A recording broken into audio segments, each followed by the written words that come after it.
L'insomnie, mal du siècle. Un Français sur 3 dort mal. Et c'est vrai aussi pour les adolescents. Entre 11 et 15 ans, ils perdent 1h30 de sommeil par jour.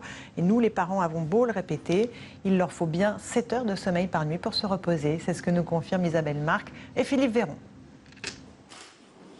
Lola et ses amis sont en classe de seconde et ne connaissent pas de problèmes scolaires. Mais comme la plupart des adolescents, elles ont tendance à allonger leur soirée.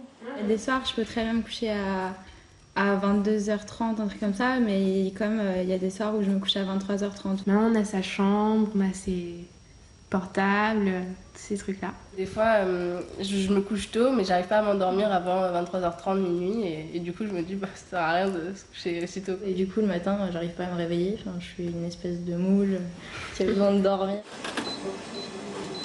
Rien de surprenant pour les spécialistes du sommeil. Ce sont les hormones de la puberté qui décalent ce qu'on appelle les donneurs de temps, ceux qui régulent les heures de l'endormissement.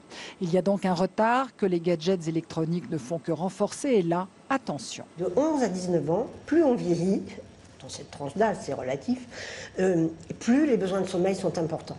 D'où la situation qui peut parfois être dramatique, puisque je vous dis les besoins sont plus importants et en fait souvent ils dorment de moins en moins.